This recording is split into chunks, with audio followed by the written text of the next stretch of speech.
All right, guys. In the meantime, tax the rich and spend on the poor. It does seem to be the cornerstone of that de Blasio plan, and it is very popular with those on the left. This is our federal debt is projected to top $40 trillion by 2035, and a lot of that because of entitlement programs that are running amok. Well, Hadley Heath Manning says it is time to put this failed war on poverty to rest. Richard Fowler says, well, it is time actually to put Hadley to rest. No, he doesn't say that. But all right, Hadley, you first on this. You think that we've got to wake up and realize this is beyond a crisis now. Explain. That's right. We can look at our federal budget. We can look at our national debt, and that tells a story about how spending is out of control. But we also need look no further than our communities. Look at the poverty rate in this country. We're hovering around 14.5%. A lot of Americans struggling, facing hardship.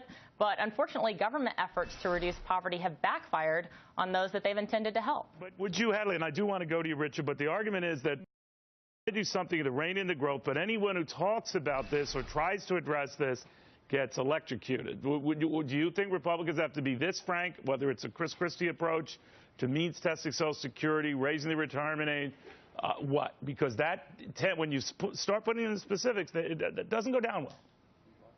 You know, I think Republicans ought to focus on the positive here. We recognize that government can give handouts, and the government does give a lot of handouts.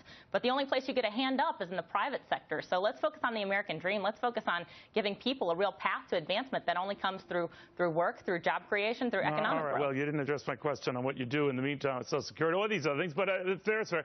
You know, Richard, the argument that you hear Chris Christie and some of the others espouse is that it is unrealistic to assume right now that these benefit programs, on the trajectory they're going, are going to make good on all their promises to all the folks paying into them. Do you think we should means test them? Do you think that we should be raising retirement ages? Do you think we should be staggering in some of these changes before the whole thing blows up? Well, I have another revolutionary idea, Neil. Why don't we just scrap the cap? If we get rid of the cap totally, and the cap sort of says that after you make a certain number of income, you can no longer be charged Social Security tax or Medicaid tax or Medicare tax. If we scrap the tax, every American will pay the same amount in these taxes and keep the system alive. Now, I want to disagree on one point that my colleague just made about this idea that, oh, the government programs don't work. But here's the thing. Every time the government spends, a majority of that money goes to the private sector. The government either contracts out work to the private sector, they contract out work to small businesses, and that's how is that beneficial in the case of Social Security or that's how we Medicare? You're talking about paying hospitals, and there's an indirect benefit to that? Well, that's part of it, yeah, because when you pay a hospital, right, and you nurses get to work, doctors get to work, that's very pharmacy techs Richard, get to work. Touche, and I do admire your creativity. But what do you make of that? And you know, Hadley, he doesn't raise a bad idea to stop the cap stuff. I mean, it is addressing the revenue side, but I would also, I think what he leaves out is addressing the spending on all of this side. But what do you think? You know, I think if a lot of government money goes back into the private sector, then I would suggest just leaving it there. Don't take it out of the private sector in the first place and run it through an inefficient government program. No, we ought to focus on reforming these programs, Neil. And I will say, if you look at every dollar the government spends, about 49 cents is on entitlement, Social Security, another 20% on income security and other benefits. Chris Christie raised, and that is, there are some people, no matter even if they've been pouring money into Social Security all their lives, they shouldn't get it back either because they're too wealthy or you're earning, I think the figure used, more than $200,000 a year. You shouldn't get Social Security. And now he said that would be grandfathered, and I don't know the years he pegged to it. I suggested at the time it would be, 1 year, younger than me. But my point was that was what he was saying, that like so many programs we pay for, we just don't get this one. What do you make of that? Well, how would that go down with Republicans? We absolutely have to pursue some cost-cutting reforms in Social Security and Medicare, and I think it's right to grandfather people in.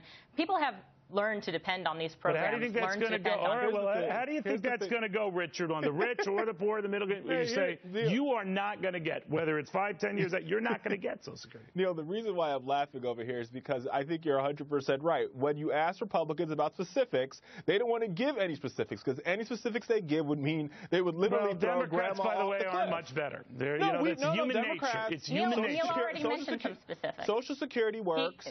Neil's not on the side. You're on the side, not Neil. But one, Social Security works, and a lot of groups have been very open about scrapping the cap and making sure that every American pays their fair share. Would you be open to means testing testing some of these benefits? there's no need to means test if we can make sure the system stays solvent. And that the critical linchpin in doing that is making sure that every American pays their fair share, whether it's a secretary or war. All be paying the same percentage in Social Security and Medicaid That Buffett analogy always bugged me because you said his secretary was paying more in taxes than he was. Well, for God's sake, pay her better.